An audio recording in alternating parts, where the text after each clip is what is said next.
আমি কিছু শুনতে বা বুঝতে চাই না। তুমি আমায় বিয়ে করছো, ব্যাস। আমার মাঝে কিসের কমতি আছে? চরিত্র বলে কিছু নেই আপনার। আমি আসি। আমাদের গল্পগুলো যদি ভালো লেগে থাকে তাহলে আমাদের চ্যানেলটি সাবস্ক্রাইব করে পাশে থাকবেন। ধন্যবাদ। আর আমি প্রিয়াঙ্কা। আমাদের গল্পগুলো যদি ভালো লেগে থাকে অবশ্যই আমাদের চ্যানেলকে সাবস্ক্রাইব করে পাশে থাকবেন। আর হ্যাঁ, ভিডিওটি সম্পূর্ণ শুনবেন। আপনাকে বিয়ে করা আমার পক্ষে সম্ভব নয় স্যার। কেন বলো তো? আমার মাঝে কিসের কমতি আছে? টাকা পয়সা বাড়ি গাড়ি কি নেই আমার, বলো? চরিত্র বলে কিছু নেই আপনার। শুধুমাত্র টাকা পয়সা থাকলেই ভালো মানুষ হওয়া যায় না। একজন ভালো মানুষ হতে হলে সুন্দর স্বচ্ছ চরিত্রের অধিকারী হতে হয়। বুঝতে পারলেন? যার ছিটে ফোটাও আপনার মাঝে নেই। তুমি কিন্তু বড্ড বেশি বাড়াবাড়ি করছো, কণ্ঠ। বাড়াবাড়ি আমি না, আপনি করছেন স্যার। আর খবরদার আমাকে কণ্ঠ বলে ডাকবেন না। কেন এই নামে আমি ডাকতে পারবো না তোমায়? কি সমস্যা? এই নামে আমার আপনজনেরা আমায় ডাকে, তাই। আপনি কেন বুঝতে চাইছেন না? আমি কিছু শুনতে বা বুঝতে চাই না। তুমি আমায় বিয়ে করছো, ব্যাস। আমি পারবো না। তাছাড়া আপনার লজ্জা করে না? আপনার পরিবারের কথা তো অন্তত পক্ষে ভাববেন। আপনার ওয়াইফ আছেন, ছেলে মেয়ে আছে, আর আপনি? ছি! মেলিহাকে আমি ডিভোর্স দিয়ে দেব, তুমি চিন্তা করো না। তোমার কোনো অসুবিধা হবে না। আপনার কিভাবে মনে হলো যে আমি অন্য কারো ঘর ভেঙে সেই ঘরে সংসার করব? আমার কি বিবেকবোধ লোপ পেয়েছে? আমাকে এতটা নীচ মন মানসিকতার ভাবেন আপনি? ও, আমি বললেই দোষ? হ্যাঁ, দোষ। আমি আগামীকালই আমার রেজিগনেশন লেটার জমা দিয়ে দিব। তুমি রিজাইন নিলে ওই সৈকতের চাকরিও থাকবে না। ওর জন্যই তুমি আমায় বিয়ে করছো, তাই না? মানেটা কি? কি শুরু করেছেন আপনি? মিস্টার সৈকত সাহেব আমার একজন কলিগ আর ভালো বন্ধু। আমার চাকরি ছাড়ার সাথে ওনার চাকরি যাবার কি সম্পর্ক? কারণ তুমি ওকে ভালোবাসো। কারোর সঙ্গে হেসে কথা বললেই বুঝি তাকে ভালোবাসা হয়? আমি অত সব জানি না, তোমাকে আমার চাই, ব্যাস। আমার আগের স্বামীর সাথে আমার সংসার করা কেন হয়নি জানেন? সেও আপনার মতো লম্পট দুশ্চরিত্র ছিল। আপনি ভাবলেন কি করে যে ওই একই চরিত্রের অধিকারীকে আমি বিয়ে করব? তাহলে সৈকত চাকরিটা হারাচ্ছে, নিশ্চিত থাকো। আপনি আমার রাগ ওনার উপর মেটাবেন না প্লিজ স্যার। ওনার বাসায় বৃদ্ধা অসুস্থ মা, একটা ছোট বোন আছে। তার পুরো পরিবার ওনার উপার্জনের উপর নির্ভরশীল। আপনি এমনটা করতে পারেন না। বাহ, সৈকতের জন্য দরদ উতলে উঠছে, আর আমার কথা ভাববার সময় হয় না তোমার? দয়া করুন মিস্টার শোভন, আমি আর কিছু শুনতে চাই না। এই চাকরিটা না থাকলে হয়তো আমি এই বিলাসবহুল ভাবে জীবনটা কাটাতে পারবো না, কিন্তু আমি প্রাণ খুলে বাঁচতে পারবো। হয়তো মানিয়ে নিতে একটু কষ্ট হবে, কিন্তু রোজ রোজ এসব নোংরা কথাগুলো আর শুনতে হবে না। ভালো থাকবেন আপনি, আর কালকেই সব ডকুমেন্টস পেয়ে যাবেন। আসছি স্যার। আরে কণ্ঠ, শোনো। দাঁড়াও বলছি। Shit, dammit. চোখ মুছতে মুছতে রেস্টুরেন্ট থেকে বেরিয়ে আসলাম। এই এক কথার ঘটনা রোজ রোজ আর ভালো লাগে না। লাগবে না আমার এই চাকরি, তবুও তো আমার ইজ্জত ওই লম্পটের হাত থেকে রক্ষা পাবে। আমি শায়রে আজাদ কণ্ঠ, একটি মাল্টিন্যাশনাল কোম্পানিতে জব করছি। আমার বয়স 27 বছর। এই চাকরির বয়স 11 মাস। আর এতক্ষণ যার সাথে কথা বলছিলাম সে কোম্পানির এমডি। জয়নিং এর সময় থেকে তার এসব আচরণ মুখ বুজে সহ্য করে আসছি, কিন্তু আজ তিনি সব সীমা অতিক্রম করে ফেলেছেন। আর সম্ভব নয়। ও বলে রাখা ভালো, আমি ডিভোর্সি। 2 বছর আগে আমার স্বামীর সাথে আমার সম্পর্কটার ইতি ঘটে। তার সাথে 4 বছর ঘর করেছি। সে অনেক আগের কথা। সে এখন তার নতুন সংসারে খুব ভালোই আছে। তারপর থেকে জীবনের সংগ্রাম করতে করতে আজকের এই অবস্থানে পৌঁছেছি। কিন্তু ওই লোকটার জন্য আমার বহুল কষ্টে অর্জিত অবস্থান খোয়াতে হবে। বুকের ভেতরটা ভীষণ কষ্টে ভারী হয়ে আসছে। পৃথিবীর সব ছেলেরাই কি এমন? প্রতিটি মেয়ের জীবন কি এভাবেই ধ্বংস করা হবে? জানি না এসবের উত্তর। তবে এটা জানি যে কিছু ছেলের উপর পুরো পুরুষ জাতিকেই আমরা ভুল বুঝতে বাধ্য হই। এই যে ধরুন আমার জীবন, কোনো ছেলেকে আমি আর বিশ্বাস করতে পারি না, শুধুমাত্র একজন ব্যতীত। অনেক কথা বলে ফেলেছি, বাকিটা আস্তে আস্তে জানতে পারবেন। বাড়িতে পৌঁছেছি, কলিং বেল বাজতেই আম্মু দরজা খুলে দিল। কি রে মা, আজ এত তাড়াতাড়ি? শরীর ঠিক আছে তো? আরে আম্মু, এত টেনশন করো না, অসুখ করবে। আজকে অফ ডে না, একটু কাজ ছিল তো, তাই বেরিয়েছিলাম। কাজ শেষ, তাই ফিরে এসেছি। কিন্তু মা, তোর চোখ মুখের একই অবস্থা। আম্মু, বাইরে অনেক গরম তো, তাই টায়ার্ড হয়ে গেছি আর কি। আচ্ছা আম্মু, তুমি খেয়েছো? না রে মা। মানে কি, এখন বাজে বিকেল 3:30, অথচ তুমি খাওনি? তোমার ওষুধ আছে না? এমন করলে কিভাবে চলবে? যাও, তুমি টেবিলে গিয়ে বসো, আমি ফ্রেশ হয়ে আসছি। আচ্ছা মা, তুই তাড়াতাড়ি আয়, আমি অপেক্ষা করছি।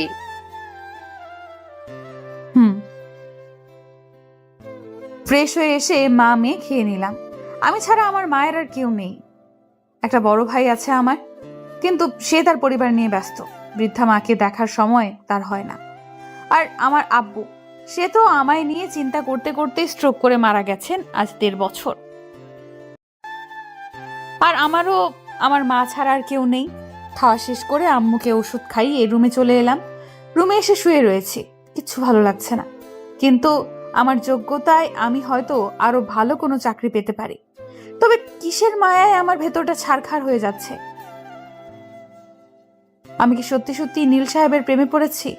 আমার মতো এমন ডিভোর্সি অপয়া মেয়ের কপালে কখনো এত ভালো মানুষের সান্নিধ্য জুটবে না। কেন মিছে মায়ার বাঁধনে নিজেকে জড়াতে চাইছি? উনি অনেক ভালো কাউকে ডিজার্ভ করেন। আমাকে চাকরির পাশাপাশি নীল সাহেবের মায়াকেও ছাড়তে হবে। তার জীবনে আমার মতো অপয়ার কোনো স্থান নেই।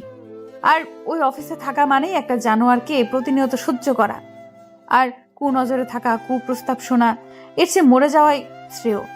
আর কালকে নীল সাহেবের স্যারের ব্যাপারে সব জানাতে হবে, কেননা বলা যায় না আমার উপরে জমে থাকা ক্ষোভ থেকে যদি নীলের কোনো ক্ষতি করে দেয়। তাই নীলকে সতর্ক করাটা আমার কর্তব্যের মাঝেই পড়ে। অনেক কষ্টে নিজের মনকে শান্ত করলাম। কালকেই রিজাইন লেটার জমা দিয়ে চাকরিতে ইস্তফা দেব। চূড়ান্ত সিদ্ধান্তে উপনীত হয়েছি। এসব ভাবতে ভাবতেই চোখ লেগে এলো, আর আমি ঘুমের দেশে তলিয়ে গেলাম। ঘুম ভাঙার পর রেজিগনেশন লেটারটা রেডি করে নিলাম, আর কিছুক্ষণের মাঝেই অতীতের পাতায় ডুব দিলাম। হারিয়ে গেলাম সে সকল স্মৃতিতে। ফ্ল্যাশব্যাক 15 মাস আগে। আম্মু দেখো, এইবারে চাকরিটা আমার হয়ে যাবে, ম্যানেজার তো সেরকমই বলল। আমি জানি বাবা, দেরিতে হলেও চাকরি তোর হবেই। বলেছিলাম না, হতাশ হতে নেই। আল্লাহ তার বান্দার দোয়া ফেলে দেন না, ঠিক সময় মতো কবুল করে নেন। তাই মনোবল হারানো যাবে না। আল্লাহ তার সকল বান্দার ধৈর্যের পরীক্ষা নেন। জি আম্মু, আমি নীলাকে গিয়ে বলি, ও খুবই খুশি হবে। না, তুই ওকে আগেই জানাস না, কনফার্ম হওয়ার পর বলিস। আচ্ছা, তোমার ওষুধ খাওয়া হয়েছে না? গিয়ে একটু রেস্ট নাও, আমি টিউশনিটা করিয়ে আসি। কয়টায় আসবি? রাত 8টার মাঝে চলে আসবো। আচ্ছা। আমি সৈকত ইভান নীল। আমার বয়স 31 পেরোলো। পরিবারের বড় ছেলে, এখনো বিয়ে থা করিনি। আর এতক্ষণ যার সাথে কথা বলছিলাম তিনি আমার শ্রদ্ধেয় মা। আমার বাবা মারা গেছেন যখন আমার বয়স মাত্র 7 বছর। আমার ছোট বোন সাগরিকা ইভান, নীলার বয়স তখন মাত্র 1.5 বছর। আমার মা আমাদের অনেক কষ্টে লেখাপড়া করিয়েছেন। সেই সময়টাতে কেউ আমাদের পাশে ছিল না। তিনি নিজের সমস্ত সুখ বিসর্জন দিয়ে হাড় ভাঙা খাটুনি খেটে আমাদের এত বড় করেছেন। বাবার গড়িয়ে দেয়া সব স্বর্ণের গহনা বিক্রি করে আমাদের লেখাপড়া করিয়েছেন। এসব ভাবলেই বুকের ভেতরটা তীব্র কষ্টে হাহাকার করে। অনেক বছর ধরে চাকরি খুঁজছি, কিন্তু হয়নি কখনো। এবারেরটাই হয়তো আমার শেষ ইন্টারভিউ। তবে মনে হচ্ছে চাকরিটা হয়ে যাবে। এখন কিছু টিউশন করিয়ে সংসার চালাচ্ছি, মাস শেষে হিমশিম খেতে হয়। ছোট বোনটা সব চাওয়া পূরণ করতে পারি না, মায়ের চিকিৎসা ঠিক মতো করতে পারি না। কিন্তু নীলা বা আম্মু কখন এসব নিয়ে কিছু বলে না, কিন্তু নিজের কাছেই কষ্ট লাগে। এই দুঃখ কি সহজ হয়? মাঝে মধ্যে নিজেকে সবচেয়ে হতভাগা মনে হয়। এইসব ভাবতে ভাবতে স্টুডেন্টের বাড়ি পৌঁছে গেলাম। সবগুলো টিউশন শেষ করে মাত্রই বেরোলাম। এখন 7:30 বাজে। আজ 3 স্টুডেন্টের বাসাতেই বেতন দিয়েছে। আম্মুর ওষুধ কিনতে হবে, আবার বাসার বাজারও করতে হবে। হঠাৎ ফোনটা বেজে উঠলো। যেই কোম্পানিতে জবের ট্রাই করেছিলাম সেখানকার ম্যানেজারের ফোন। রিসিভ করলাম। হ্যালো। জি, সৈকত ইভান নীল বলছি। কি সত্যি বলছেন? আচ্ছা, কবে থেকে জয়েনিং? কাল থেকেই। ওকে, আমি সব ডকুমেন্টস নিয়ে আসবো। অবশেষে চাকরিটা আমার হয়েছে। কি যে খুশি লাগছে। বাসার জন্য মিষ্টি নিয়ে যাই। সব কাজ শেষে বাড়িতে পৌঁছেছি। কলিং বেল বাজালাম। আম্মু দরজা খুলে বলল, আয় বাবা, ভেতর আয়। আম্মু নীলাকে ডাকো। এ কি বাবা, এত বাজার করেছিস কেন? আর মিষ্টি? নীলা নিশ্চয়ই আবার তোর কাছে বায়না করেছে। এই মেয়েকে নিয়ে আমি আর পারি না। ছেলেটা আমার এত কষ্ট করে মাথার ঘাম পায়ে ফেলে সংসার চালায়, আর ওর শুধু আবদার, এটা চাই ওটা চাই, খালি চাই আর চাই। আহা আম্মু, কাঁদছো কেন? আর আমি কি একটাবারও বলছি নীলা আমার কাছে বায়না করেছে? আমার চাকরিটা হয়ে গেছে আম্মু, তাই বাজার করেছি বেশি করে, আর মিষ্টি এনেছি। বাবা, সত্যি তো চাকরি হয়েছে? হ্যাঁ, এবার চোখ মুছো। নীলা কই তুই? এই তো আমি ভাইয়া, বলো ডাকছো কেন? আগে মিষ্টি মুখ কর, আমার জব হয়ে গেছে রে বোন। ওয়াও ভাইয়া, এত বড় একটা নিউজ, আমার খুব ভালো লাগছে, আমি খুব খুশি ভাইয়া। এবার থেকে তোর যা লাগবে সব বলবি আমায়।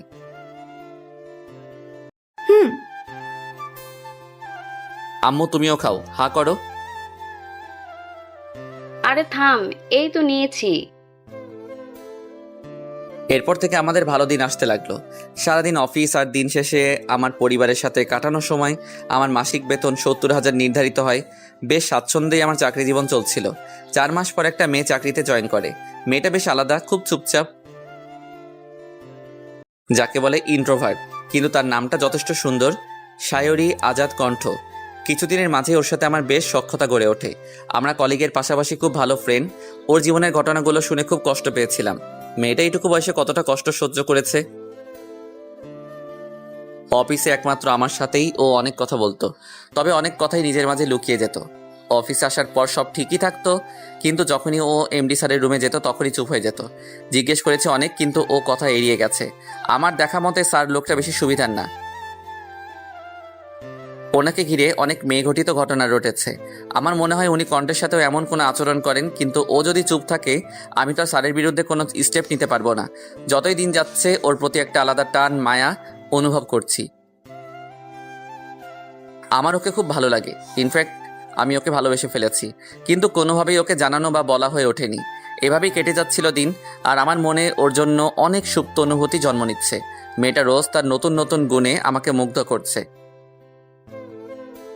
খুব পরিশ্রমী আর কর্মঠ একটি মেয়ের জলজান্ত উদাহরণ হলো কণ্ঠ। এক কথায় সুপার উইমেন, তবে কণ্ঠ বেশ রহস্যময়ী। ওর সব কথায় কাজে একটা কিন্তু রয়ে যায়। ওকে বুঝতে হলে প্রচুর গবেষণা করতে হবে বলে আমার মনে হয়। মেয়েটা কারোর সাথে বেশি মেশে না বা কথা বলে না, আর ছেলেদের পারতপক্ষে এড়িয়ে চলে। যদিও জানি ওর জীবনের ঘটনা, তবু বিষয়টি খুবই অদ্ভুত লাগে। ও কি তবে খুব বেশি ঘৃণা করে ছেলেজাতকে? আমি মাঝে মাঝে ভাবি ওর হাজবেন্ড ওর সাথে কেন এমন করলো। আজকের পৃথিবীতে ওর মতো ভদ্র সুশ্রী মেয়েকে নিজের জীবনে পাওয়াটা কত কঠিন, তাও আবার জীবন সঙ্গিনী হিসেবে। আমার খুব আফসোস হয়। আবার একটা কথা খুব জানতে ইচ্ছে হয়, আচ্ছা মানুষ কি কষ্ট দেওয়ার জন্য নিজের আপনজনকে বেছে নেয়? অথবা কেউ কি জেনে শুনে তাকে প্রচণ্ডভাবে ভালোবাসা মানুষটার বিশ্বাস ভরসা ধূলিসাৎ করে দিতে পারে? আম্মুর ডাকে আমার ধ্যান ভাঙলো। আমি চকিত হয়ে সেই দিকে তাকালাম যেখানটায় আমার আম্মু রয়েছে। কি হয়েছে আম্মু, শরীর খারাপ লাগছে? আমায় ডাকলে যে? না বাবা, আমি ঠিক আছি, তোর সাথে কিছু কথা ছিল। তুমি বলো, কথা বলার জন্য অনুমতি চাইছো কেন?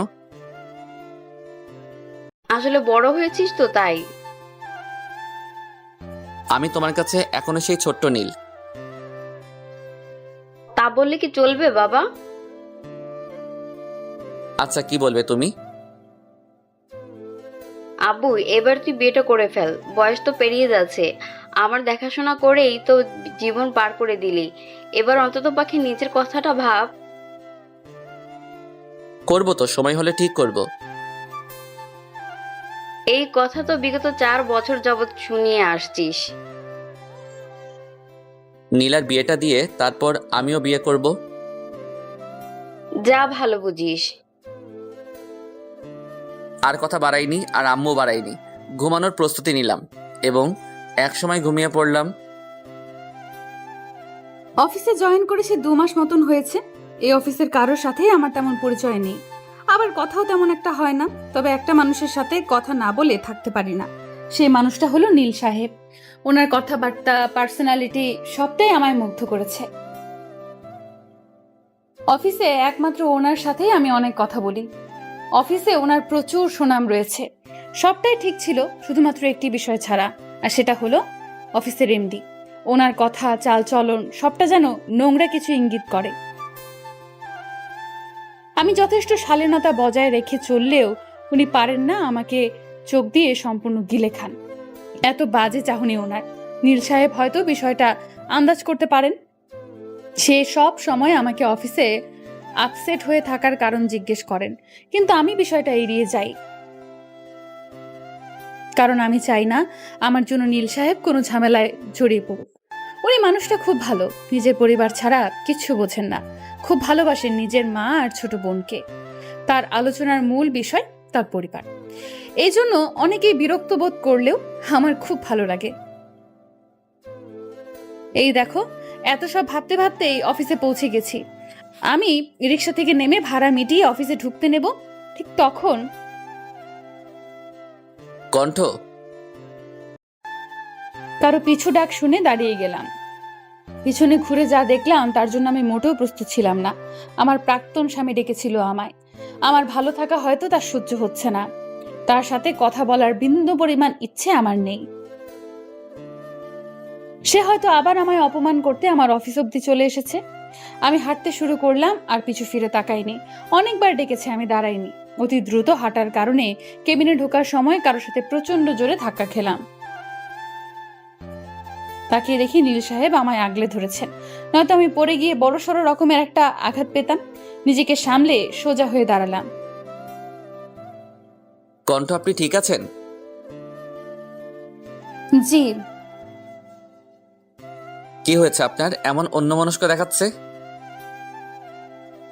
আসলে কাজের একটু প্রেসার যাচ্ছে তো, তাই হয়তো টায়ার্ড দেখাচ্ছে। ও আচ্ছা। আমি আমার ডেস্কে যাচ্ছি নীল সাহেব। হ্যাঁ নিশ্চয়ই। তারপর আমি আমার ডেস্কে চলে এলাম। নীল সাহেব আমার সামান্য অন্যমনস্কতাও খুব সহজেই ধরে ফেলেন। মানুষটাকে যত দেখছি তত মুগ্ধতা ছেয়ে যাচ্ছি। কাজে মনোনিবেশের চেষ্টা করলাম, কিন্তু কিছুতেই পারছি না। আজকে কেন রাহাত এসেছিল? আমার জীবনে আবার কি অঘটন ঘটাতে চায় ও? আমায় ছেড়ে তো ওর নতুন বউকে নিয়ে সুখেই আছে। আজ এত বছর পর আমাকে দেখা দেওয়ার কি উদ্দেশ্য থাকতে পারে? কিছুক্ষণ পর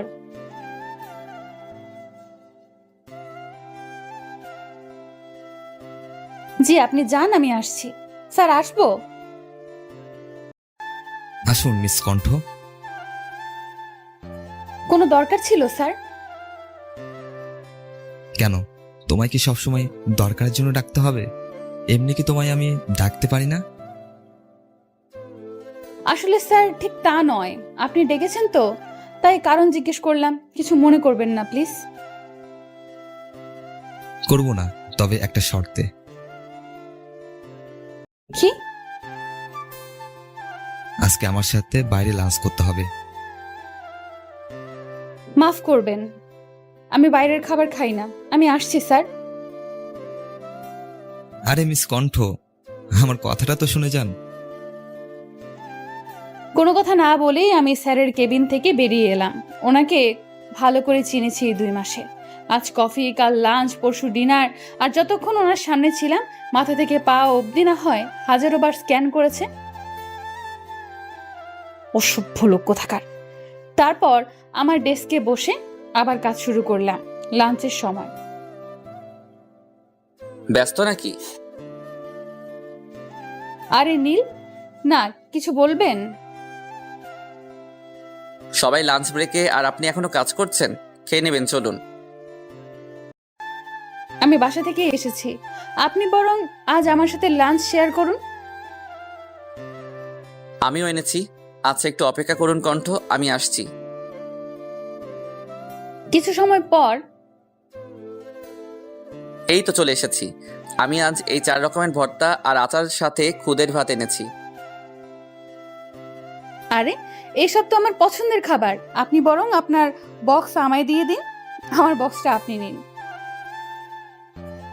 আরে বিরিয়ানি যে আমার অনেক পছন্দের, আপনার হাতের রান্না। জি, আচ্ছা খাওয়া শুরু করুন। হ্যাঁ অবশ্যই, আপনিও করুন। অনেক মজা হয়েছে, বেশ কিছুদিন পর এত মজার খাবার খাওয়ার সুযোগ হলো। আপনাকে ধন্যবাদ নীল। আচ্ছা, এই রান্নাগুলো কে করেছেন? আজকে রান্নাগুলো তো খুব সহজ ছিল, তাই আমিই করেছি। আম্মু তো অসুস্থ আর নীলার পরীক্ষা চলছে। আপনার হাতের রান্না কিন্তু অসাধারণ, অনেক তৃপ্তি নিয়ে খেয়েছি। আজকে নীলের সাথে অনেক কথা বলেছি। উনি অবশ্য আমাকে সকালের কথা আবার জিজ্ঞেস করেছিলেন, কিন্তু আমি বরাবরের মতো এড়িয়ে গিয়েছি। আগামী সপ্তাহে অফিস থেকে একটা ট্যুরের আয়োজন করা হয়েছে, কারণ বেশ অনেকদিন যাবৎ কাজের প্রচুর চাপ ছিল। সকলেই ক্লান্ত, তাই সকলের চাঙ্গা করতে এই উদ্যোগ। আমি অবশ্য যেতে চাইছিলাম না, কিন্তু নীলের অনুরোধ ফেলতে পারিনি। মানুষটা খুব ভালো, যতটা দেখছি ততটাই অবাকের চরম পর্যায়ে পৌঁছে যাচ্ছি। আমি যেন তার খুব আপন কেউ, আমায় নিয়ে তার চিন্তার যেন অন্ত নেই। এখন বাইরে ঝুম বৃষ্টি পড়ছে। গ্রীষ্মের তীব্র উত্তাপে এই কয়টা দিন প্রকৃতি পুড়েছে। আজকের বৃষ্টি যেন শান্তির বর্ষণ হয়ে নেমেছে, যা প্রকৃতির পাশাপাশি প্রতিটি হৃদয় শীতল করে দিচ্ছে। অনেক রাত হয়ে পড়েছে, রাতের খাবার আম্মুকে সাথে নিয়ে খেয়ে নেই, আবার সকালে অফিস আছে। খেতে ইচ্ছে করছে না, তবুও খেতে হবে, নতুবা আমার শ্রদ্ধেয় জননী খাবেন না। আর রাতে তার অনেকগুলো ওষুধ আছে, অজ্ঞতা খেতে যেতেই হবে। আম্মু এসো, তাড়াতাড়ি খেয়ে নেবে তো নাকি? তুই খেয়েছিস? না, তোমার সাথে খাবো। আর কথা না বলে বসো দেখি। হুম। খাবার খাওয়া শেষে বারান্দায় এসে বসলাম। দেখলাম আমার ফোন বাজছে, নীল ফোন করেছে। রিসিভ করলাম। কোনো দরকার নীল? কোনো দরকার ছাড়া বুঝি আপনাকে কল করতে পারি না কণ্ঠ? ঠিক তা নয়, অনেক রাত হয়েছে তো, তাই ভেবেছিলাম হয়তো কোনো দরকার। খেয়েছেন? জি, আপনি? আসলে ঘুম আসছিল না, তাই আপনাকে কল করলাম। সমস্যা নেই। এইভাবেই অনেকটা সময় নীলের সাথে কথা বলে কাটিয়ে দিলাম। কথায় কথায় রাত 1টা পার হয়ে গিয়েছিল। তারপর ফোন রেখে ঘুমিয়ে পড়লাম। তবে অনেকদিন পর এভাবে কারোর সাথে মন খুলে কথা বলে নিজেকে বেশ হালকা লাগছে। আজকে অফিসের ট্যুর, আমরা শ্রীমঙ্গলে যাচ্ছি। যদিও ট্যুরের পেছনে একটা মহৎ উদ্দেশ্য লুকায়িত রয়েছে, আর তা হলো আমাদের অফিসের একটা শাখা কিছুদিন আগেই ওখানে খোলা হয়েছে। ফলে আমাদের অনেক ক্লায়েন্ট ওখানে রয়েছে, তাই আমরা একটা ডিল করতে যাচ্ছি শ্রীমঙ্গল। যদিও সবাইকে নিয়ে যাওয়া হচ্ছে সেখানে, তাই ডিলের প্রয়োজনে যাওয়া হলেও সবার মাঝে ট্যুরের আমেজ রয়েছে। আমাদের 24 জনকে নিয়ে যাওয়া হচ্ছে। দুটো দলের সদস্যদের ভাগ করে নেওয়া হয়েছে।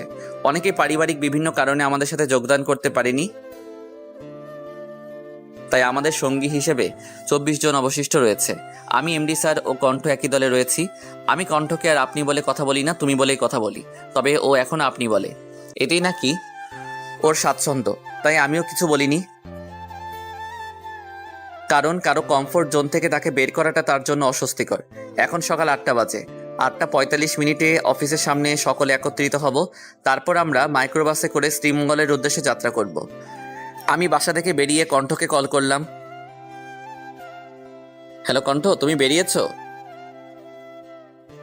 না নীল, আপনি? আমি তোমার বাসার সামনে আসছি। আমার 5 মিনিট লাগবে, আমি বেরোচ্ছি। আচ্ছা এসো তুমি। বেশ কিছুক্ষণ হাঁটার পর আমি কণ্ঠের বাসার সামনে পৌঁছালাম। অপেক্ষা করতে থাকলাম। হঠাৎ পরিচিত আওয়াজ শুনতে পেয়ে আওয়াজের উৎসের দিকে তাকিয়ে দেখলাম কণ্ঠ এসেছে। ও একটা তাঁতের শাড়ি পরেছে, সাথে ম্যাচিং হিজাব, আর মুখে কোনো প্রসাধনীর চিহ্ন নেই। বেশ লাগছে ওকে। শাড়িটা গাঢ় নীল রঙের, যা ওকে খুব মানিয়েছে। মেয়েটার গায়ের রং চাপা, যার ফলে সব রঙের সাথেই ওকে মানানসই লাগে। আমি কতক্ষণ যে এক দৃষ্টিতে ওর দিকে তাকিয়েছিলাম জানা নেই। মনে হচ্ছে আমার সামনে কোনো হুড় দাঁড়িয়ে আছে। কখনো কোনো মেয়েকে দেখে আমার এমনটা অনুভব হয়নি। ওই প্রথম ব্যক্তি যাকে দেখে আমার সবটা থমকে গেছে। হঠাৎ শরীরে কোনো হাতের অস্তিত্ব পেলাম। ভালো করে তাকিয়ে দেখলাম কণ্ঠ আমায় ডাকছে। নীল, আপনার কি হয়েছে? কখন থেকে ডাকছি, আপনি কোনো সাড়াই দিচ্ছেন না। কোথায় হারিয়েছিলেন? আরে কিছু হয়নি, খেয়াল করিনি তোমার কথা। তা কোন খেয়ালে ডুবেছিলেন শুনি? তোমার খেয়ালে কণ্ঠ। কথাটা ফিসফিসিয়ে বললাম। কিছু বললেন? না কণ্ঠ, চলো তাড়াতাড়ি, গাড়ি মিস হয়ে যাবে। চলেন। কিছুক্ষণ পূর্বেই আমাদের মাইক্রোবাস ছেড়ে দিয়েছে। মোট 3টে মাইক্রো লেগেছে। আমি কণ্ঠ একই মাইক্রোতে। এমডি আমাদের পরের গাড়িতে রয়েছেন। তবে তিনি বেশ ক্ষুব্ধ হয়েছেন, কারণ কণ্ঠকে তিনি তার গাড়িতে উঠতে বলেছিলেন, কিন্তু ও কিছু উসিলা দিয়ে এই গাড়িতে রয়ে গেল। ব্যাপারটা স্যার কিছুতেই হজম করতে পারিনি, যা বুঝলাম। সে যাই হোক, ভালোই হয়েছে। গাড়ির ড্রাইভারের পাশের সিটে আমি বসেছি, আর কণ্ঠ, শিলা এবং মেহেক আমার পিছনের সিটে। তারপরের সিটগুলোতে কারা উঠেছে খেয়াল করিনি। আরে নীল ভাই, এত চুপচাপ কেন? আমি হেসে বললাম, এমনি। কি বলবো বলো? শুনেছি আপনি অনেক ভালো গান গাইতে পারেন। বাইরে ঝুম বৃষ্টি হচ্ছে, একটা গান তো হতেই পারে। কি বলো শিলাকণ্ঠ? না, গান অনেক আগে ছেড়ে দিয়েছি। গলা আর আগের মতো নেই। গিয়ে শুনান নীল সাহেব, দেখি আপনার গলা কতটা খারাপ হয়েছে। তবে তাই হবে, কিন্তু একটা শর্ত আছে। বেশ আগ্রহ দীপ্ত হয়ে কথাটা বলল কণ্ঠ। বলে ফেলুন নীল সাহেব, শুনি আপনার শর্ত। বেশ হেসেই কথাটা বললাম, আমি গান গাইবো, তবে আমার সাথে একজন ফিমেল আর্টিস্ট লাগবে। বিরক্তি নিয়েই বলল, আমি গান টান গাইতে পারি না বাবা। আমি শিলাকে প্রশ্নটা করলাম, শিলা তুমি গাইবে আমার সাথে? আর মনে মনে প্রার্থনা করছিলাম যাতে ওর উত্তরটি না হয়, কেননা আমার ইচ্ছা কণ্ঠের সাথে আমি গান গাইবো। আর আমি জানিও খুব ভালো গান গাইতে জানে। না ভাইয়া, আমি তোমার সাথে গাইবো না। থাক, তোমাদের গাইতে হবে না। নীল, আমি গাইবো আপনার সাথে। আচ্ছা, আমি রিমঝিম বৃষ্টি ঝরে যায় গানটা গাইতে চাইছি। আজকের আবহাওয়ার সাথে বেশ জমবে এই গানটা। ঠিক আছে নীল, আপনি শুরু করুন। সবাই চুপ করে বসুন। আমি গাইতে শুরু করলাম। করতালিতে মুখরিত হয়ে উঠল গাড়ির ভেতরটা। সবার কাছে খুব ভালো লেগেছে আমাদের গান। কণ্ঠের গলা মারাত্মক রকমের সুন্দর। যতক্ষণ ওর গান শুনছিলাম যেন কোনো ঘোরে হারিয়ে গিয়েছিলাম। মেয়েটা প্রচুর আবেগ দিয়ে গান গায়। পুরো রাস্তা জুড়ে সকলের আলোচনার কেন্দ্রবিন্দু ছিল আমাদের গাওয়া গান। প্রশংসা শুনতে শুনতে কানের পোকা বেরিয়ে যাবে বলে মনে হচ্ছিল, কিন্তু কণ্ঠ গান গাওয়ার পর থেকেই চুপ। পুরো যাত্রাপথে তেমন কথা বলেনি। কি হলো মেয়েটার? কষ্ট পেয়েছে কি? বেশ কয়েক ঘন্টা যাত্রা শেষে আমরা আমাদের গন্তব্যস্থলে পৌঁছালাম। বৃষ্টির কারণে অনাকাঙ্ক্ষিত বিলম্ব ঘটল। এই লম্বা জার্নি শেষে একদম ক্লান্ত হয়ে পড়েছি। আমাদের 24 জন সদস্যের মাঝে 3 দম্পতি রয়েছে, যারা আমাদের সাথে কটেজে উঠবেন না। তারা তাদের মতো করে কোনো হোটেলে উঠবেন। এমডি স্যারের এক কাজিনের বাসা রয়েছে শ্রীমঙ্গলে, তাই তিনি সেখানেই উঠবেন। বাকি রইলাম আমরা 17 জন, যার মাঝে 7 জন মেয়ে আমরা, আর বাকি 10 জন ছেলে। আমরা 4টা কটেজে উঠব। বড় কটেজ দুটোতে 5 জন করে ছেলে সদস্যরা এবং আমরা 7 জন থাকবো ছোট কটেজ দুটোতে। আমি, মেহেক ও শিলা একসঙ্গে থাকবো। ওদের সাথে বেশ ফ্রি হয়ে গিয়েছি আমি, ওরা খুব মিশুক। নীল, সাগ্রত ভাই, রাহাত ভাই, সৃজন ভাই ও শিথিল ভাই একসঙ্গে থাকবেন। এখন সময় বেলা 2টা, খুব ক্ষুধা লেগেছে আমার, আবার খুব ঘুমও পাচ্ছে। কি যে এক অস্বস্তিকর অবস্থা। ফ্রেশ হয়ে খেতে গেলাম। খাওয়া শেষে রুমে এসেই ঘুমিয়ে পড়লাম। হঠাৎ স্বপ্নে, নীল, আমি আপনাকে খুব ভালোবাসি। কথা বলবেন না? কি হলো নীল?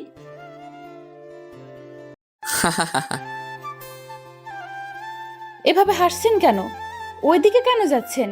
চারদিকে এমন ধোঁয়াময় হয়ে যাচ্ছে কেন? আপনার শরীরে কি হয়েছে? চামড়া এমন দেখাচ্ছে কেন?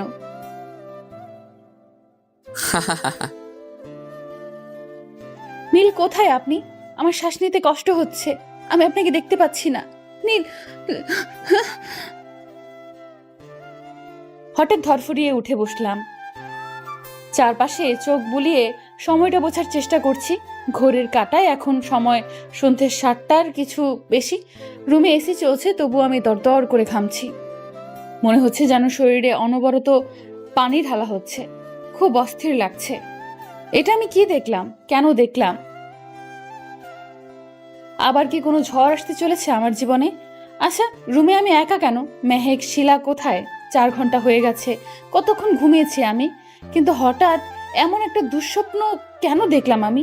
কি বিভৎস সে স্বপ্ন! এটা কি আবার কোনো ভয়ঙ্কর বিপদের সংকেত? নিজের মনকে ধাতস্থ করলাম, এটা শুধুমাত্র একটা দুঃস্বপ্ন, এর সাথে বাস্তবতার কোনো মিল নেই। নীল সাহেবকে কি ভয়ঙ্কর দেখাচ্ছিল, যেন তার চামড়া ঝলসে গিয়েছে আর আমার দম আটকে আসছিল, যেন এক্ষুনি রুহু বেরিয়ে যাবে। আমি ফোনটা হাতে নিলাম আর মেহেককে কল করলাম। কিন্তু আশ্চর্য, 5 বার কল করলাম, রিং হলো, ধরলো না। ভাবলাম হয়তো সাইলেন্ট করা, তাই শিলাকে কল করলাম। ফলাফল শূন্য, তাকেও ফোনে পেলাম না। তাই ফোন রেখে ফ্রেশ হতে গেলাম। ফ্রেশ হয়ে রুম লক করে কটেজ থেকে বেরোলাম। রিসেপশনে গিয়ে ম্যানেজারকে জিজ্ঞেস করলাম, আপনি কি জানেন আমার অফিস কলিগরা কোথায়? ম্যাম, তারা বেশ কিছুক্ষণ আগে বেরিয়েছেন। সবাই গিয়েছে? হ্যাঁ। কোথায় গিয়েছেন বলতে পারবেন? না। ও। আমি আবার কটেজে ফিরে যেতে উদ্যত হব, ঠিক তখনই ফোনটা ভাইব্রেট করলো। নীল কলটা করেছেন। দেরি না করে কল রিসিভ করলাম। কণ্ঠ, তুমি রিসিপশনে বসো, মেহেক তোমায় নিতে আসছে। বেশ অবাক হয়েই প্রশ্নটা করলাম আমি। কিন্তু আপনি জানলেন কি করে? তুমি বসে থাকো আর মেহেক যা বলে তাই করো। রাখছি আমি। নীল, হ্যালো হ্যালো। ধুর, কেটে দিল কলটা। ভারী অদ্ভুত মানুষ তো। কোথায় যাব, কেন যাব, আর তারা সবাই কোথায়? চিন্তায় চিন্তায় কপালের রগ দপদপ করছে। কিন্তু কিছু সময় অপেক্ষা করার পর মেহেক এলো। ও বলল, কি গো মহারানী, আপনার ঘুম ভাঙলো অবশেষে? হ্যাঁ, তা ভেঙেছে। তবে তোমরা আমায় ডাকো নাই কেন? কি বলছো তুমি? ডাকি নাই মানে? তুমি তো সাড়াই দাওনি, তাই তোমাকে রেখেই আমরা একটু আশপাশ ঘুরেছি। খানিকটা অভিমান নিয়ে কথাটা বললাম। কাজটা মোটেও ভালো করনি। আচ্ছা হয়েছে, মান অভিমানের পালা এখন তোলা থাক। তাড়াতাড়ি চলো আমার সাথে। হুম। এই, কোথায় যাচ্ছ? কেন, তুমি না তোমার সাথে আমায় যেতে বললে? এভাবে তো যাওয়া যাবে না। কেন, আমার ড্রেসটা কি দেখতে ভালো না? এটা চেঞ্জ করে আসবো?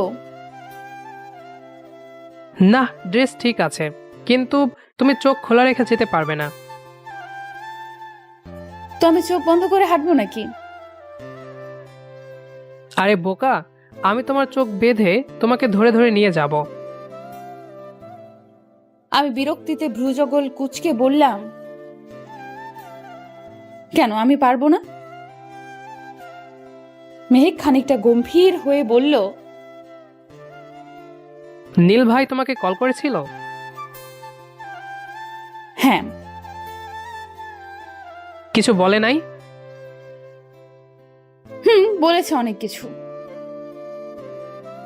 আমার কথা শুনতে বলে নাই? বলেছে, কিন্তু কোনো কিন্তু না, চুপচাপ আমার কথা শোনো। আচ্ছা। মুখ বাঁকাচ্ছ কেন? তোমায় মারতে নিয়ে যাচ্ছি না, হয়ে গেছে, চলো। শক্ত করে ধরবে কিন্তু, হোঁচট খেলে তোমার খবর আছে। বেশ, তবে তাই হবে। মেহেকের হাত ধরে গুটি গুটি পায়ে এগিয়ে চলছি। মনে হচ্ছে সবে হাঁটতে শিখেছি। কেমন একটা অদ্ভুত অনুভূতি। আবার একটা বিষয়ে ভেবে খুব কষ্ট হচ্ছে। সামান্য এইটুকু পথ চোখ বন্ধ করে হাঁটতে কতটা কষ্ট হচ্ছে, অথচ যারা অন্ধ জন্মগতভাবেই, তাদের কষ্টের কথা মনে হলেই বুকের ভেতরটা হাহাকার করে ওঠে। আল্লাহ যেন কাউকে এই কষ্টের জীবন না দেন, এই দোয়া মনে মনে করছি। হঠাৎ পথ চলা বন্ধ হলো, অর্থাৎ আমরা আমাদের গন্তব্যস্থলে পৌঁছে গেছি। চোখের বাঁধন খোলার জন্য চোখে হাত দিতে যাব, তার পূর্বেই কেউ আমার হাত খপ করে ধরে ফেললো। হাতটা মেহেক নয়, তা বেশ বুঝতে পারছি। শক্ত বলিষ্ঠ কোনো পুরুষালী হাতের ছোঁয়া পেতেই শরীর বেয়ে এক শিরশিরানি অনুভূতি যেন ছুটে গেল। আমি কম্পিত গলায় কিছু বলতে যাব, তার পূর্বেই সেই হাতের মালিক আকুতির স্বরে বলে উঠল, আর কিছুক্ষণ অপেক্ষা করো কণ্ঠ। অবাক হয়ে প্রশ্ন করলাম, নীল আপনি? হ্যাঁ, এসো আমার সাথে। মেহেক কোথায়? সামনে আছে। আচ্ছা, নীল কি করতে চাইছে? উত্তরের অপেক্ষায় উত্তেজনা বেড়ে চলেছে। খানিকটা হাঁটার পর আমরা থামলাম। আমি এবার উচ্চস্বরেই বলে ফেললাম, আর কতক্ষণ এভাবে? আমি বোধহয় অন্ধ হয়ে যাব। কোনো সারা শব্দ পেলাম না। হঠাৎ কেউ আমার চোখে বাঁধা কাপড় সরিয়ে নিল। অনেকটা সময় অন্ধকারময় ছিলাম বলে আলোর সাথে মানিয়ে নিতে কিছুটা সময় লাগলো। এরপর সামনে যা দেখলাম তা রাগে, ক্ষোভে, ক্রোধে আমার শিরায় উপশিরায় যেন অগ্নিস্ফুলিঙ্গা ঝলকানি বয়ে গেল। জীবনের সবচেয়ে ঘৃণিত জঘন্য কিছু প্রত্যক্ষ করলাম। কপালের রগে টান অনুভব হচ্ছে, বুকের ভেতরে অস্বাভাবিক যন্ত্রণা হচ্ছে, শ্বাস নিতেও হিমশিম খাচ্ছি, বুকটা হাঁপড়ের মতো ওঠানামা করছে, যেন শ্বাসকষ্টের রোগী আমি। কি অদ্ভুত না? আমরা কণ্ঠকে চমকে দিতে ওর জন্মদিন উদযাপনের সামান্য আয়োজন করেছি। সবটাই হয়েছে আমার বুদ্ধিতে, তবে এমডি স্যারকে জানানো হয়নি, যেহেতু কণ্ঠ বরাবরই তাকে অপছন্দ করে। কিন্তু এখন মনে হচ্ছে কাজটা করা ঠিক হয়নি। কণ্ঠের চোখের কাপড় খুলে দেওয়ার পর ভেবেছিলাম ও খুব খুশি হবে, কিন্তু এখন ওর চোখ মুখের ভাব দেখে যা বুঝতে পারছি তা হলো ও মোটেও খুশি হয়নি। কিন্তু কেন? ওর হাত পা অসম্ভব রকম কাঁপছে, চোখের বর্ণ টকটকে লাল হয়ে গিয়েছে, মনে হচ্ছে চোখ দিয়ে সবকিছু জ্বালিয়ে পুড়িয়ে ভস্ম করে দেবে। আমি ওর কাছে এগিয়ে গেলাম এবং ডাকলাম, কণ্ঠ। ওর কম্পিত গলায় প্রশ্নটা করলো, এসব কে করেছে নীল? আমরা সবাই মিলে করেছি। কেন, পছন্দ হয়নি? কেন করলেন? কে বলেছিল এসব করতে? আমি হতবাক হয়ে তাকিয়ে রইলাম। কি এমন হলো যে মেয়েটা এইভাবে রিয়াক্ট করলো? সম্বিত ফিরে পেতে আমি বললাম, কেন, কি হয়েছে, বলবে তো? আপনারা সবাই শুধু আমাকে কষ্ট দিতে জানেন। যখনই সবটা ভুলে আবার নতুন সূচনা করতে চাই, ঠিক তখনই আমার অতীত আমাকে স্মরণ করিয়ে দিয়ে বোঝাতে চান আমার জীবনে আনন্দের কোনো স্থান নেই। কেন কেন এমন করেন? আমি কি ক্ষতি করেছি আপনাদের? কথাগুলো বলতে বলতে কান্নায় ভেঙে পড়ে কণ্ঠ। উপস্থিত সকলেই হতভম্ব হয়ে যায়। কি এমন হলো যার দরুন কণ্ঠ এহেন আচরণ করছে? আমার বুকের ভেতর ছ্যাদ করে উঠল। আচ্ছা, নিজের অজান্তেই কি ওকে অনেক বেশি কষ্ট দিয়ে ফেললাম? ওর কান্নার হৃদয় বিদারক শব্দে আশপাশের পরিবেশ বাতাস ভারী হয়ে উঠেছে। এত কষ্ট লুকিয়ে রেখেছিল ও ওর মনে। কেউ যে এগিয়ে গিয়ে ওকে সান্ত্বনা দেবে সেই সাহসটাও কারো হচ্ছে না। আমি রেস্টুরেন্টের করিডোরের এক প্রান্তে অসহায়ের মতো দাঁড়িয়ে রইলাম। কথা বলার চেষ্টা করছি, কিন্তু মুখ থেকে একটা টু শব্দ বেরোচ্ছে না। বেশ খানিকটা সময় কণ্ঠ কাঁদল। তারপর শিলা ও মেহেক ওকে ওর কান্নার কারণ জিজ্ঞাসা করল। কণ্ঠের জন্মদিন ঘিরেই তার জীবনের সকল তোলপাড়ের সূচনা। তার এক জন্মদিনে তার বড় ভাই নিজের স্ত্রীকে নিয়ে পরিবার ছেড়েছেন, পাড়ি জমিয়েছেন প্রবাসে।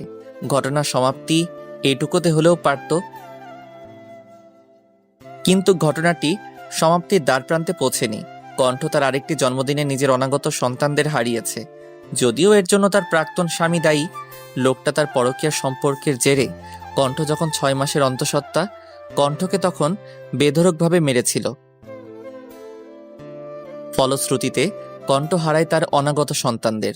ডক্টর বলেছিলেন কণ্ঠ 2 সন্তানের জননী হবেন। হায় আফসোস, মেয়েটির মা হওয়া হয়ে ওঠেনি। আবার আরেক জন্মদিনেই কণ্ঠের ডিভোর্স হয়েছিল। এই পর্যন্ত ঘটনা থেমে থাকেনি। কণ্ঠ তার প্রাণের প্রিয় পিতাকেও হারিয়েছিল তার জন্মদিন নামক এক অভিশপ্ত দিনে। সেই থেকে জন্মদিন আসলে কণ্ঠ মনমরা হয়ে থাকে। দিনটি ঘুরে ফিরে কেন বারবার আসে তার জীবনে? কণ্ঠের মুখে সম্পূর্ণ ঘটনা শুনে নিস্তব্ধতায় ছেয়ে গেছে পুরো করিডর। প্রতিটি মানুষ এই হৃদয় বিদারক বর্ণনা শুনে শোকাহত, মর্মাহত। কেউ সান্ত্বনা দেওয়ার কোনো ভাষা খুঁজে পায়নি। সবাই নীরবে অশ্রু বিসর্জন করছে। আমি যেন নিঃশ্বাস নিতে ভুলে গেছি। কি করে পারলাম মেয়েটাকে এতটা কষ্ট দিতে? ও কি আমায় আদৌ ক্ষমা করবে? আমি কণ্ঠের দিকে তাকাতে সাহস পাচ্ছি না। কণ্ঠ ছুটে বেরিয়ে গেল রেস্টুরেন্ট থেকে। মেহেক, শিলা সহ আরো বেশ কয়েকজন মেয়ে কলিগ ওর পিছু নিল। আমি ঠায় দাঁড়িয়ে রইলাম। কেটে গেছে 2টি মাস। তীব্র শীত জাঁকিয়ে বসেছে ঢাকা শহরে। শহর জুড়ে চলছে পৌষ পার্বণের পিঠা উৎসব। কি দারুণ একটা অনুভূতি। সেদিন কণ্ঠের কষ্টে কেঁদেছিলাম আমিও। অন্তর্দহনে জ্বলে পড়ে ছারখার হয়ে গিয়েছিলাম। পরে অবশ্য কণ্ঠ আমার কাছে ক্ষমা চেয়েছিল। ওর ভাষ্যমতে এতে আমার কোনো দোষ ছিল না। ও নাকি অতিরিক্ত আবেগপ্রবণ হয়ে আমার সাথে বাজে ব্যবহার করে ফেলেছিল, তাই ও লজ্জিত। আমি বলেছিলাম এখানে দোষটা আসলে আমাদের কারোরই ছিল না। তুই তোমার জায়গায় নিরপরাধ আর আমি আমার জায়গায়। সব দোষটা আসলে নিয়তির। আমার কথা শুনে কণ্ঠ অশ্রুসিক্ত হয়ে পড়েছিল। এরপর কিন্তু আমাদের বন্ধুত্বটা আরো মজবুত হয়েছিল। আজকে কেন জানি এসব ভাবতে খুব ভালো লাগছে। তবে সেই দিনের সেই ঘটনা, কণ্ঠের আর্তনাদ আমার হৃদয়কে আজও কাঁদায়। মনে হয় সবকিছুর জন্য আমি দায়ী। ধ্যান ভাঙলো আম্মুর ডাকে। আজ অফিস নেই, সাপ্তাহিক ছুটির দিন শুক্রবার। নীলাব্বু, কি হয়েছে আম্মু? কিছু বলবে? হ্যাঁ বাবা। বলে ফেলো। অপেক্ষা করছো কেন? তুই এবার বিয়েটা করে ফেল। করব। কবে করবি বাবা? সময় হলেই করব। সেই সময়টা কবে আসবে শুনি? মা, নীলা কোথায়? কথা ঘুমাচ্ছিস? না তো। তোকে বলে কোনো লাভ নেই। আরে আম্মু, যা, রাগ করে চলে গেল। আম্মুর সবসময় এক কথা, বিয়ে কবে করবি? আমার আর ভালো লাগে না। আমি কতবার বলেছি নীলাকে বিয়ে দেওয়ার পর নিজে বিয়ে করব। ওর লেখাপড়া শেষ হতে আর বেশি দিন বাকি নেই। আশা করা যায় আগামী 2 বছরের মাঝেই আমার বোনটার পড়া শেষ হবে। আমি ওর বিয়েটা খুব ধুমধাম করে দিতে চাই, তাই ওর জন্য কিছু টাকা জমিয়েছি। আমার আজকাল কেন জানি মনে হয় আমি হয়তো আর বেশি দিন বাঁচবো না, তাই আমার অবর্তমানে আমার পরিবারের যাতে কোনো কষ্ট না হয় সেই ব্যবস্থা করছি। আম্মুর চিকিৎসা আর নীলার বিয়ে, এই দুটো দায়িত্ব পালন করতে পারলেই আমি মুক্ত। সেই লক্ষ্যে কিছু টাকা ব্যাংকে ডিপোজিট করে রেখেছি। হয়তো আমি না থাকলে আর যাই হোক, আমার পরিবারকে পথে নামতে হবে না। ভাবনায় বিচ্ছেদ ঘটিয়ে আমার ফোনটা বেজে উঠল। কণ্ঠের কল। উদগ্রীব হয়ে রিসিভ করলাম। নীল, বলো কণ্ঠ। আমার একটা অনুরোধ রাখবেন? প্লিজ, না করবেন না। সম্ভব হলে অবশ্যই রাখবো, বলো তুমি। অসম্ভব কিছু করতে বলবো না, আপনি রাখতে পারবেন। আচ্ছা, বলো তো কি। পৌষ পার্বণ উপলক্ষে পিঠে উৎসব চলছে। আমার পিঠে উৎসবে যেতে খুব ইচ্ছে করছে, নিয়ে যাবেন? কবে যেতে চাও? আপনার আপত্তি না থাকলে আজই। ঠিক আছে, তুমি বের হও, আমি আসছি। ধন্যবাদ নীল। ধন্যবাদ দিয়ে ছোট করো না প্লিজ। বেশ, তবে তাই হবে। তাড়াতাড়ি রেডি হও, 10 মিনিটের মাঝে আসছি। আচ্ছা, আসুন। নীলের সাথে কথা বলে চট করে তৈরি হয়ে নিলাম। আজকে হালকা করে সেজেছি। চোখে গাঢ় কাজল, পুরো মুখে হালকা ফেস পাউডার এবং ঠোঁটে একটা নুট কালারের ম্যাট লিপস্টিক। ব্যাস, আমার সাজ সম্পূর্ণ। কাতানের গাঢ় নীল একটি শাড়ি পরেছি, সাথে ম্যাচিং হিজাব, আর গায়ে জড়িয়ে নিয়েছি একটা কালো রঙের শাল। এতেই প্রায় 6 মিনিট পার করে ফেলেছি। না, এবার বেরোতেই হবে। নীল হয়তো এসে পড়েছে এবং আমার জন্য অপেক্ষা করছেন। উফ, বাইরে কি ঠান্ডা, আমার হাত পা বুঝি জমে যাবে। মা, দরজা লাগিয়ে দাও, আমি আসছি। এই বলে জোরে হাঁক দিলাম। কোথাও যাচ্ছিস মা? মামুনি, একটু বের হচ্ছি, তাড়াতাড়ি ফিরে আসবো। আচ্ছা মা, সাবধানে যাস, আর বেশি রাত বাইরে কাটাস না। কিঞ্চিত হেসে বললাম, যথা আজ্ঞা মাতাজি। গেটের বাইরে বেরিয়ে দেখি নীল সাহেব ফোনে স্ক্রল করছেন। আমি হালকা করে কাশলাম সাড়া পাওয়ার জন্য, কিন্তু নীল তো কোনো পাত্তাই দিলেন না। কি এমন দেখছেন ফোনে যার জন্য আমায় ওনার চোখেই পড়লো না? তারপর হেঁটে ওনার সামনে গিয়ে জোরে জোরে গলা ছাড়লাম।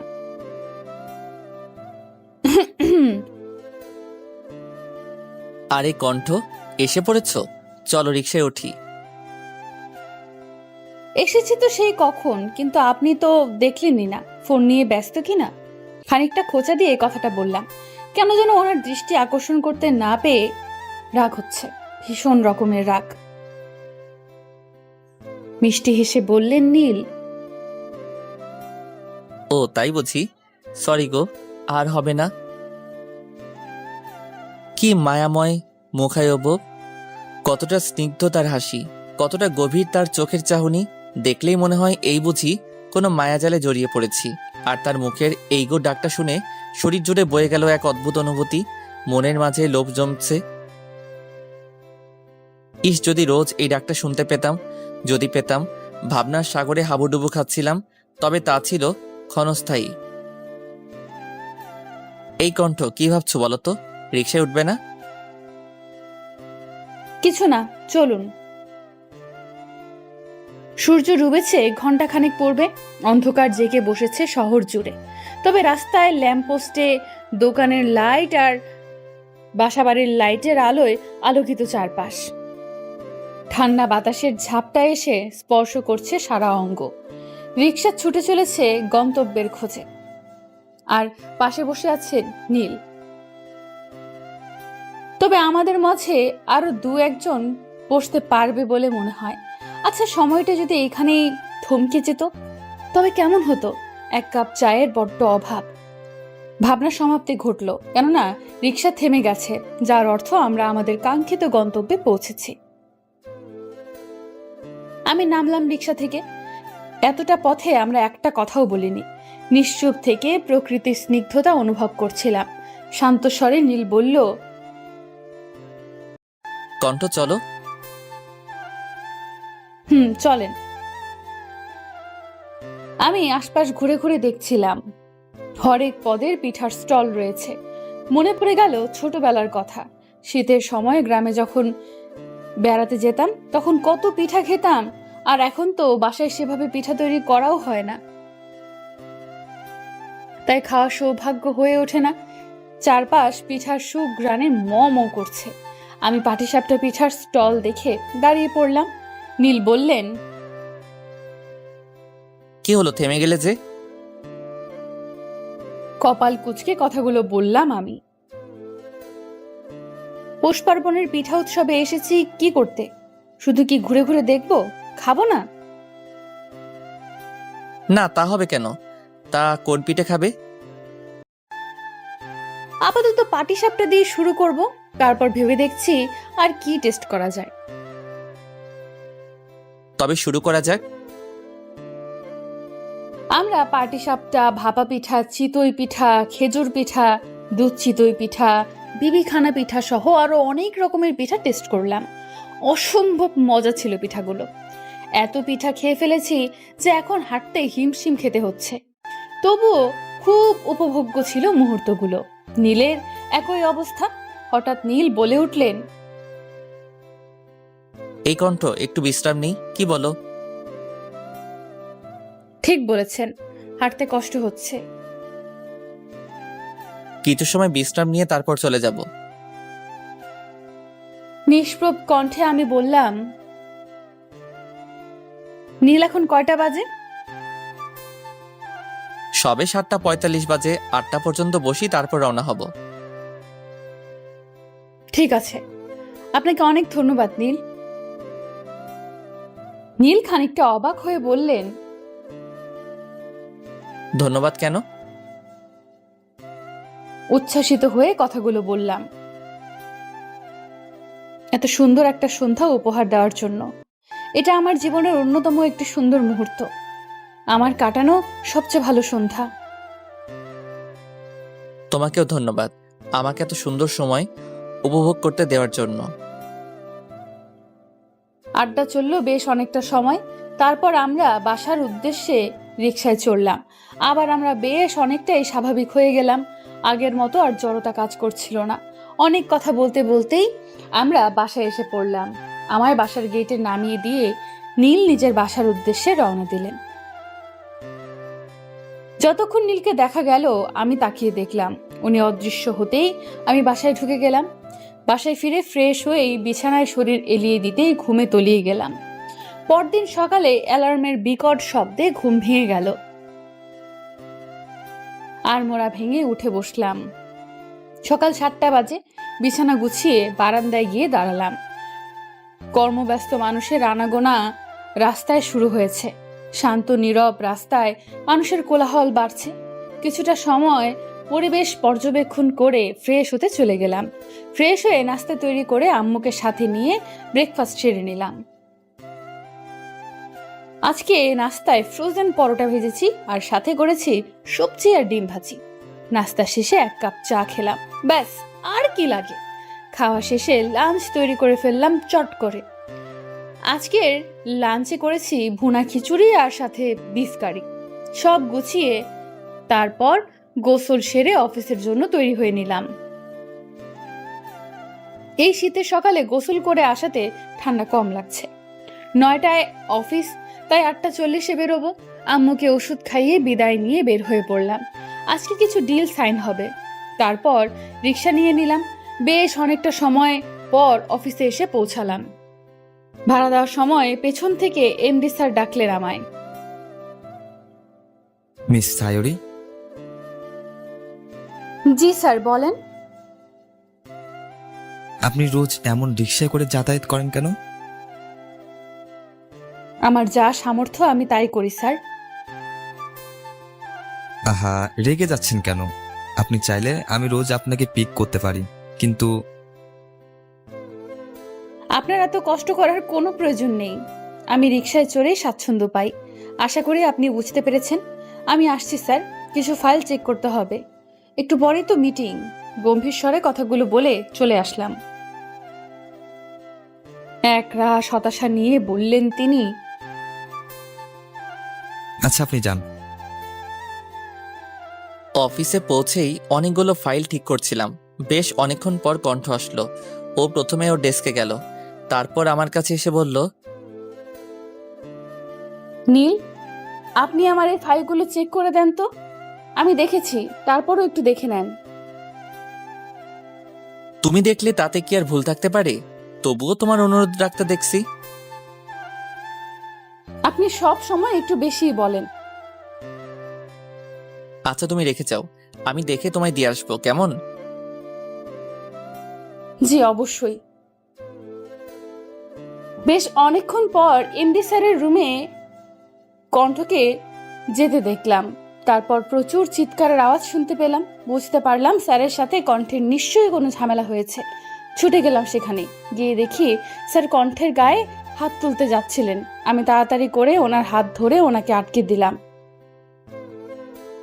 উনি উত্তেজিত হয়ে হাত ছুটতে লাগলেন। তারপর অফিসের অন্যান্য স্টাফরাও ছুটে আসেন এই কোলাহলের শব্দে। কণ্ঠ চোখ মুখ শক্ত করে দাঁড়িয়ে আছে, রাগেও ফোঁসফোঁস করছে। আমি এখানে সময় মতো না পৌঁছালে মারাত্মক কিছু একটা হয়ে যেত।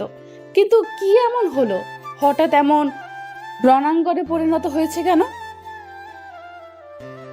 অনেক কৌতূহল মনে চেপে রেখে পরিস্থিতি শান্ত করার চেষ্টা করছি। তারপর সুযোগ বুঝে কণ্ঠকে নিয়ে বেরিয়ে এলাম। আজকের ক্লায়েন্ট মিট আপ আপাতত স্থগিত করা হয়েছে। কিছুই বুঝে উঠতে পারলাম না।